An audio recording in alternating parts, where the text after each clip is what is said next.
Welcome to the SaaS Backwards Podcast, where we reverse engineer the success of fast-growing SaaS firms and explore strategies CMOs and CEOs are using to drive their businesses forward.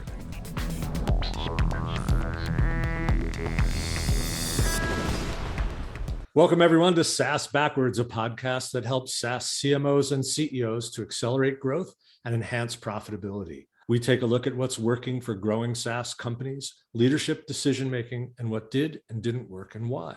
Our guest today is Breezy Beaumont. She's head of growth and marketing at Correlated. Hey, Breezy, welcome to the podcast. Thank you so much for having me. This is going to be fun. Yeah, my pleasure. Before we dig in, could you tell us just a little about yourself and the company you work for? For sure. So my title is head of growth and marketing. And so I also manage our SDR team here. So that's a quick little intro into my role. And Correlated is a company that was founded in 2020. We've been growing pretty rapidly since then, especially over the last 6 months or so. And what we do is we help product-led growth companies and we help them to find expansion, upsell, cross-sell, and other revenue opportunities based on how people are using their product.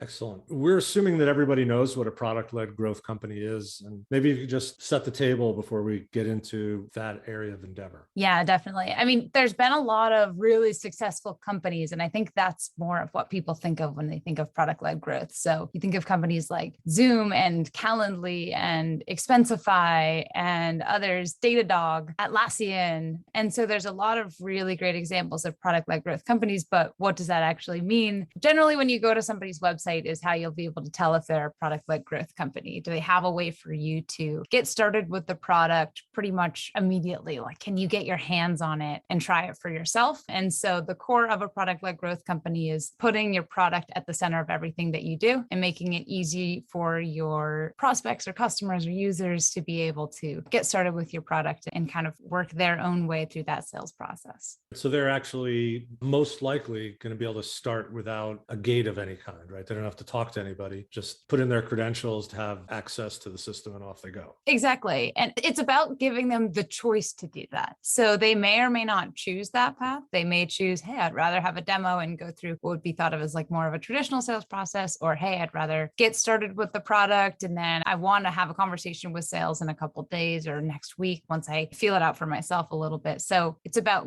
giving them the choice. But if they so choose to use your product, yes, hopefully they can actually get in there and start using it. So that has a real impact on the organization, right? A product-led growth go-to-market strategy is different than a traditional one. Why don't we dig in on that a little bit in terms of the impact on the sales role and the dynamics between sales, marketing, customer success. And since you guys are yourselves product-led, feel free to talk about how that plays out within Correlated. Yeah, definitely. It is a go-to-market motion, which means it changes the way that all of your people on your go-to-market team work. And so the role of sales, marketing, customer success, et cetera, are similar to how they are today. There's just some slight changes, maybe in the way that you work or in the way that your processes work. And so there's a huge topic and a lot of things that we could start to unpack there. But one of the things you talked about was specifically on the sales side. So I think one of the things that's important to note is to think about how the funnel might work, because generally how your funnel and your sales process works will define how your team sort of interacts with that and how they work. And so thinking about how we have a traditional funnel today, right? So we have leads come in, we have leads that then we at some point convert those into an MQL, into a SQL, SAL, an opportunity, a closed one, hopefully, and so on and so forth. And then you have the start really of them being a customer and having that customer journey. When you are a product-led company, obviously that kind of flips your funnel and twists it and does a couple different things to it, because people are able to sort of choose, do they want to get started with your product, or are they just interested in learning about your content, AKA becoming more of that MQL path? And the tricky part about it is that they always end up crossing into one another. So let's say someone comes in and they're just interested in your content, but then they start to use your product. So maybe they're a PQL, as people like to call it, a product qualified lead. And then, maybe there's some level of a sales conversation and now they're a customer customer, but it's time for that customer to upgrade. So now there's another chance for them to become the second definition of a product qualified lead. I'd say the biggest difference is that there's multiple opportunities for expansion in product-led growth, whereas in a traditional funnel, people can kind of move through a little bit more linearly because you would become a lead, you become an MQL, a SQL, blah, blah, blah, blah, and then you eventually become a customer and you sign a contract for 1 year, 2 years, 3 years, something like that. And in product-led growth, you might have a freemium product that people can use. Then they kind of move up to the next tier and the next tier. And so these expansion opportunities might have multiple expansions in a year. And so that's kind of one of the main things that starts to swap on the sales side is this sounds like it's chaotic the way you described it there, but as I was kind of taking it in, I think it's more organic, right? I mean, this is like how people actually want to learn about, learn more, consume more. I mean, it sounds to me like it's developing a relationship with the software company rather than being forced through a manufacturing process, right? Exactly. And in all the pieces of the way that quote unquote we used to sell, as some people are talking about it, all those pieces are still there. I think the biggest difference is what you started to point out there is that the customer gets to choose and has more control over where they move in that process. And so they can get involved with your company, maybe in a Slack community or maybe just on LinkedIn. And then they're starting to engage with your content. And then maybe they do some certification or other program that you have. Maybe they dive into the product, but they're not at a company where it's a good fit. And so a couple of years down the line, now they know exactly how your product works and they buy it for their company there. So it's a little bit more of this fluid piece where the customer is getting to choose which path do they want to take, what makes sense for them. And it's also meaning that your product is probably going to have to get slightly better, which is going to be a win-win for both sides, because if your product is out in the open and no longer hidden behind a contract, it needs to deliver on the promises that we say it's going to deliver on. And so, it pushes you to make the product the best that it can be, which ends up being better for business in the long term for the company, but also better for the customer. That's really awesome. I think that there's reticence among some in the business to go to a product-led motion. And I think the reticence probably comes along like it's the product may not be good enough, right? So that's a concern. Or maybe they're also concerned about the organizational change, like getting salespeople and customer success on board and kind of collaborating through the freemium part of a journey. And maybe also revenue impact, right? Because, if I manufacture my pipeline, right, I force you through those gates as a software exec, you believe that you have more control over that, more predictable revenue, to borrow an old term. And I'm just wondering what you see in terms of the organizational challenge, maybe at management level, to get people to adopt product-led versus their traditional go-to-market. Yeah, I think you hit on a lot of the different challenges. And to be frank, I think that predictability is something that is difficult. It's nice when we have a very clear track for people, and then we can set conversion rates and average conversion rates at each of those steps and have that predictability. But I will say, when you kind of look at the flip side of it, there tends to be a larger pipeline in general when you have product-led. So you have more people, because you have the people who would choose sort of your traditional path, but now you're kind of opening up an additional way for people to get involved with your product, which is just jumping right in and actually using your product. And then you're also opening up, like we talked about, these multiple expansion opportunities. So, you're focused on the land, but you're maybe even more so focused on the expand. So side note, that's actually something that we see a lot on the sales side, is shifting some of that compensation. So instead of it being maybe even as much as 100% compensation on the land, we're seeing maybe like 25% land and 75% expand within 12 or 18 months. So the predictability is difficult, not just in terms of the funnel, but in terms of pricing as well. If the company chooses to go along the usage-based pricing model, there is some difficulty. You think of companies like Slack and others who may have different amounts that you're billed on a monthly basis. But one way around that we see companies doing is bucketing their pricing, basically, even on the usage-based side. So saying, you can use as much as this amount of the bucket or this amount and kind of like increase it that way. That can help with some predictability. And then one other kind of point that you brought up that I think is important to discuss is the idea of your team shifting and how that will happen. I think the biggest pushback that we see, especially on the sales side, is more of a misunderstanding of how the product-led growth motion will work. And what I mean by that is people are misunderstanding the idea that they're being replaced or that like the product's all of a sudden just going to sell itself. And what if people just start using the product and they don't want to talk to me in sales anymore? That's just a misunderstanding in that you'll be involved after they're using the product.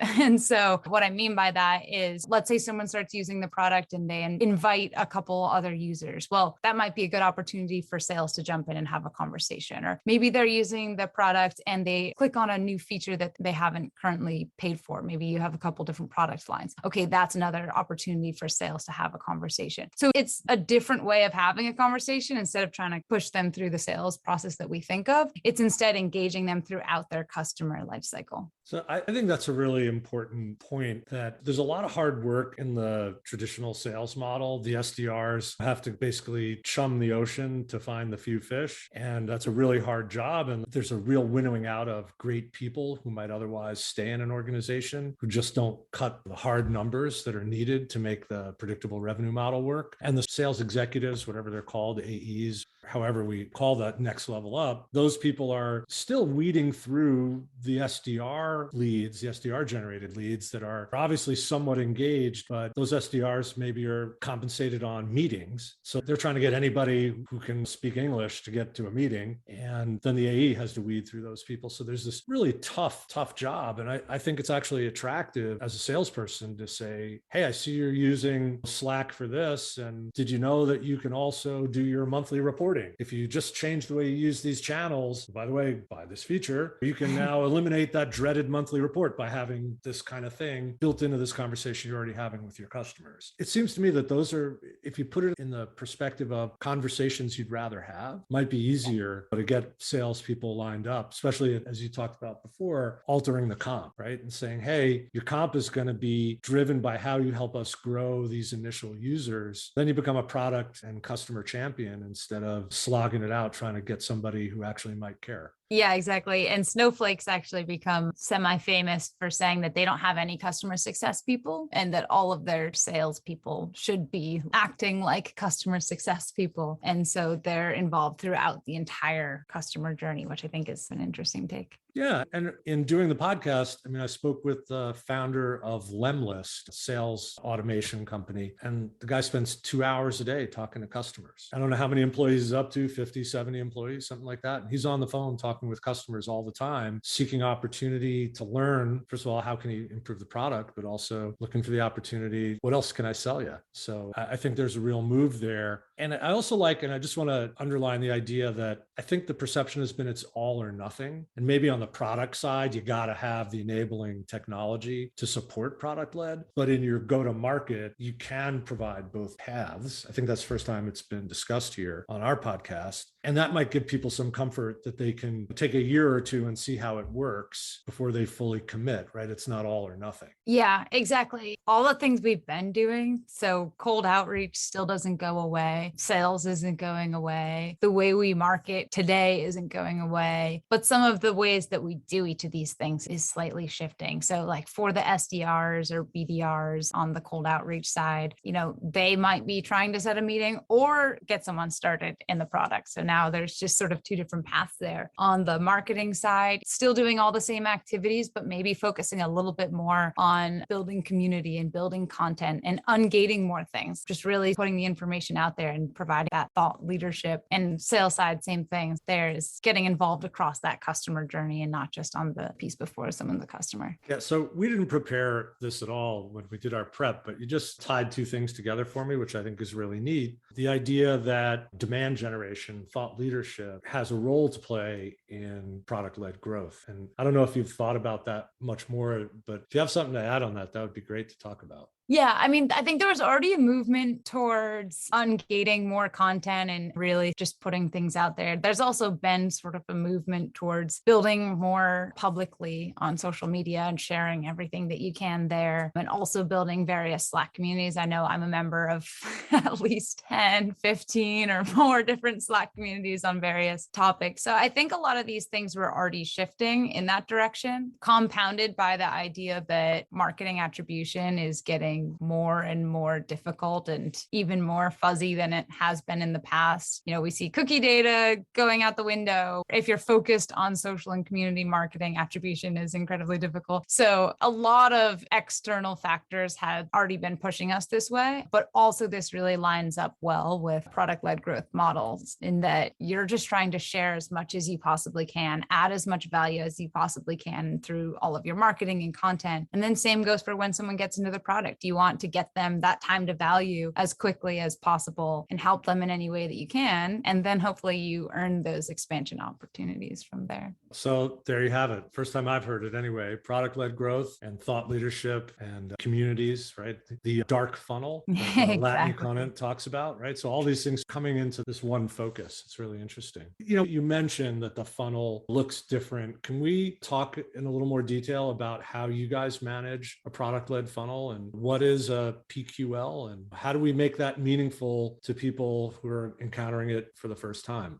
How do we relate to that? Yeah, absolutely. The way that we look at the PQL score, a product qualified lead, is not exactly the same way we think of like an MQL. So for an MQL score, we usually say, okay, if they've attended this event or downloaded X amount of this content or whatever it may be. And it's usually a combination of that and then some firmographic and demographic information. So similarly, a PQL would be a combination of maybe demographic or firmographic, meaning their title, their company size, this and that, combined with product usage data. So instead of that marketing data, we're now looking at product usage. So have they tried a feature? Have they invited a certain amount of people? Have they hit certain usage metrics, whatever it may be? So that's sort of the similarity between the two, is that we're still combining somewhat similar data. The difference being on one side, it's, ebook and other downloads, and the other, it's what they're doing in our product. But one of the differences is that in MQL land, we generally just have one opportunity for someone to become an MQL. Maybe at a super developed company, we also have something like a recycled MQL or a re-MQL, and they can kind of move back into that definition again.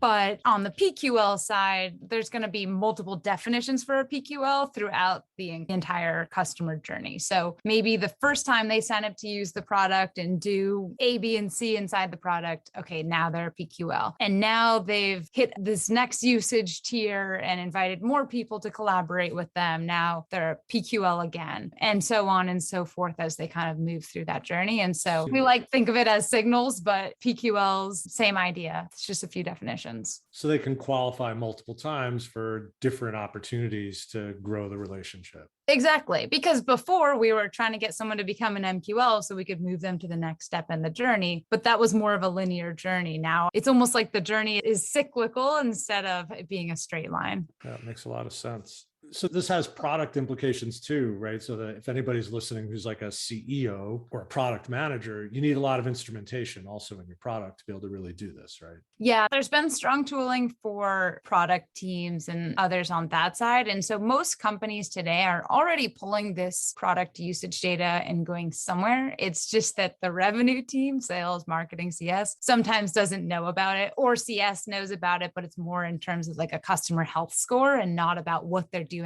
at what time in your product. And so most companies are collecting this. They might be using something like Segment. They might be dropping it into, or maybe they're collecting it directly and putting it into something like Snowflake or a different data warehouse. And so it usually exists, just you might not know exactly where. And so at Correlated, we are dog fooding our own product and using Correlated. And so basically what we're doing is combining that product usage data with more of the traditional revenue team data, so your CRM.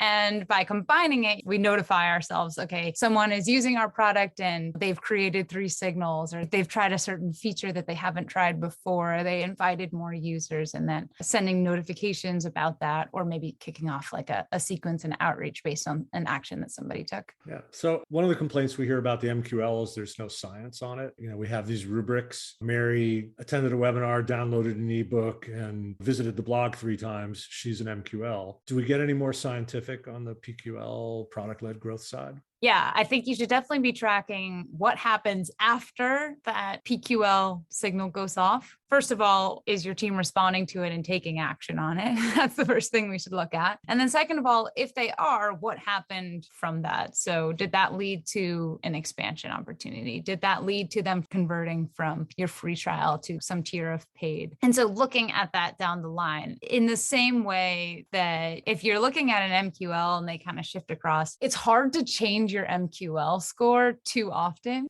I think most companies try not to change it more than quarterly, but for your PQL score, you don't want to obviously be shifting them all over the place, but there's a little bit more malleability that you can kind of test different scores and different layering of criteria and kind of see what happens after that. The data is also a little bit faster for you to get that data because someone's doing some action, you're reaching out to them in real time. And so the time to see, did that lead to more revenue for us, is a little bit shorter and a little bit more clear than looking at your MQL definition and then trying to see, okay, how many of those turn to SQL sales, deal close? Because usually if you're in that model, your sales cycle is also probably a lot longer, and in product-led growth, sales cycles tend to be shorter. So this lets the product manager in, right? So the product manager now also has a role to play because he or she can see what people are consuming and maybe alter their plans. Instead of having like a customer advisory board, we just go in and see what people are doing and say, okay, well, looks like people are more interested in this than that. That's kind of cool. Yeah, it gives you a ton of data, which myself being a big data person is really fun. It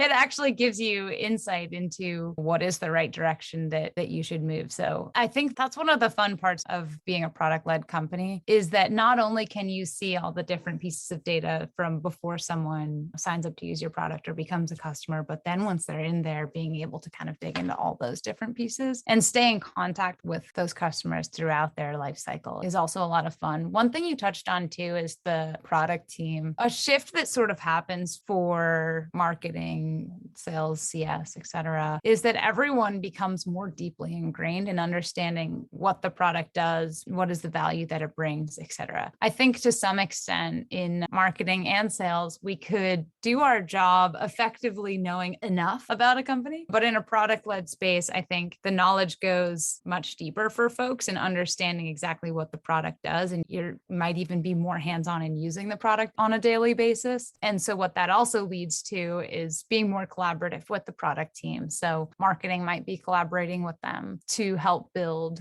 virality or network effects into the product. So for instance, when I create a Calendly, then I share my Calendly with you so that we can schedule a meeting together. And now you're aware of Calendly. Or if I'm invoicing software company, I might add our logo and say, try it for free yourself down at the bottom. And now anytime we send out an invoice, the company is seen there. So there's this sort of virality piece that marketers will work with product teams on. So there's a little bit more of a collaboration that maybe didn't quite exist as much before. Yeah, you said something that I just want to make a point on, and then we're going to move on. But you said something about, you can do an adequate job with limited product knowledge. I will confess. So this is the first true confession segment on the SaaS Backwards podcast. I've had more than a few clients where maybe I never saw the demo. When the client went for 3 or 4 years very happily, and we actually never got the demo. So it's scary when you think about it. Yeah, it's something that you could definitely get away with, but at least the ability to get into a product more easily is there. And it's at your fingertips now. There's less excuses in the way, but it is fun because at the end of the day, by having all of these people across the revenue team have a better understanding of the product, it also means it's a win for the customer, or as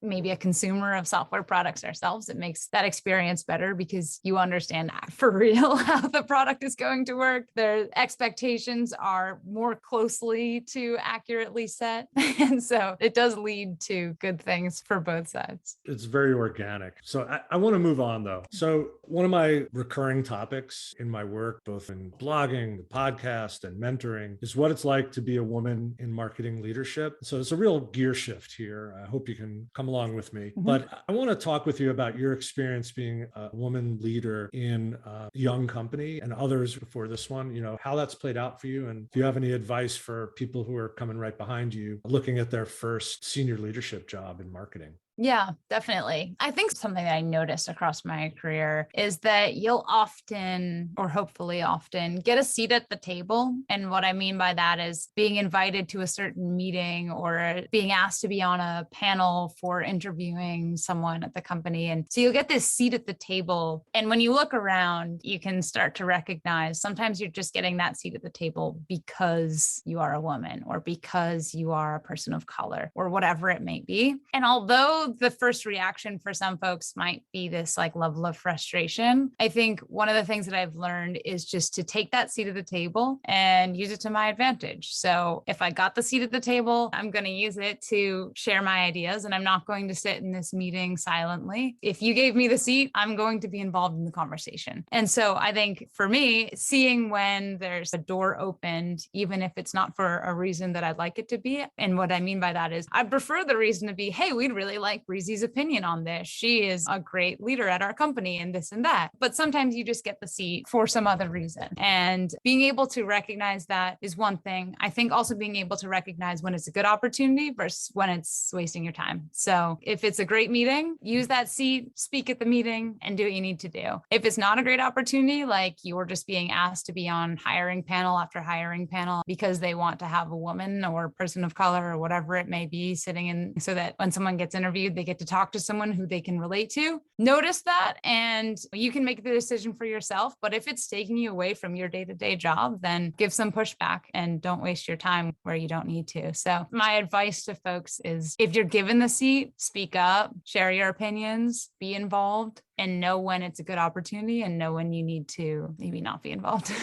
Fair enough. Kind of a related topic. As a new marketing leader, if you were taking a new job, and I'm not trying to put any ideas in your head here, but if you were taking a new job, what are your milestones? Do you have sort of a template in mind for how you go into a new situation? I mean, we have our own ideas, but I'd love to hear yours. Yeah. So before coming into my current role, which I guess is going to be an easy way to talk on this topic, I built a 30, 60, 90-day plan. I actually presented that as part of my interview process as well, and then helped to sort of bring that to life once I jumped in. So the plan, you're not going to stick 100% to it. Once you get inside of a company, I think you'll realize there were some things that were a hit, great, execute on them and follow through. There were some things that were a miss, no problem, pivot, talk about why they weren't a fit for this exact company. But I think the 30, 60, 90-day plan is a good way to kind of keep you on track. I think there's a couple other things that I like to do. Meeting with as many folks as possible, obviously, just a classic general way to get involved, but especially with the people who have been there for a long time or who were there early at a company. It's a good way to get a feel for what it may have been like long before you joined. One thing that I also do on the marketing side that's a little bit more peculiar, I've talked to a few folks about this, is that I always sit down with sales leaderships and almost always, as much as I can, try to sit down with each individual seller and each individual seller that we hire from that point forward and have basically like a level set conversation. Like, hey, we're going to work together. This is how I've worked at other companies with other folks. I'd be curious to hear how you've worked with others. And we're going to be on the same team. And it's been successful. And here are some success metrics. And if you want to get on board, great. If you're talking to an individual seller, if you want to get on board, great. If you don't, that's fine, but it's probably going to hurt you in the long term. And the reason I have these conversations is that I think a lot of people have been burned between the relationship between marketing and sales throughout their career. And sometimes sellers have worked with marketing teams who aren't great. Not every marketing team and not every marketing person is awesome at their job. So making sure that I get a level set there to say, hey, we're working together. We want the same goals. We both want revenue. We both want X, Y, and Z. Here's going to be some ways we can work together. And having that conversation is super important, because if you're working over here in marketing and the other team's working over here in sales, it's going to fail. 100%. It's not going to work. You have to be working together. I actually think that's a great place to land our podcast. I'm a firm believer in building your relationships in the firm and doing everything you can to be aligned and on side with your sales and customer success counterparts. We are all in this together. And if people want to reach out to you or learn more about your company, how can they do that, Breezy?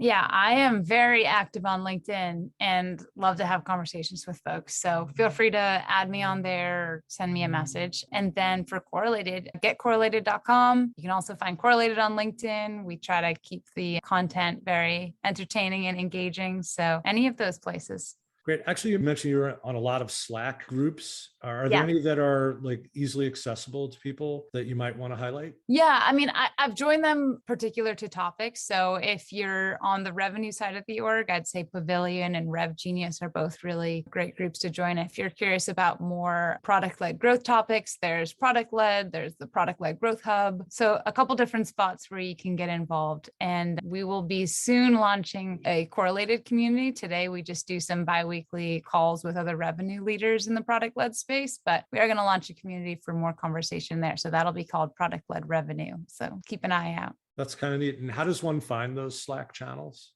I found a lot of them through LinkedIn, but basically the way you would join it is if you went, for instance, Pavilion or Rev Genius, you could just type those in online. On the website, you'll see usually up in the right-hand corner where we would look for like the demo button. You'll usually see like join Slack community up there. Awesome. Well, thanks so much, Breezy. This was a great episode of SaaS Backwards. Folks want to reach me. I'm on LinkedIn/in/Ken Lempit or KL@austinlawrence.com. Subscribe where you get your podcasts, please. And until next time, thanks so much. Thanks, Ken. Thanks for listening to the SaaS Backwards podcast, brought to you by Austin Lawrence Group. We're a growth marketing agency that helps SaaS firms reduce churn, accelerate sales, and generate demand. Learn more about us at www.austinlawrence.com. You can email Ken Lempit at kl@austinlawrence.com about any SaaS marketing or customer retention subject. We hope you'll subscribe, and thanks again for listening.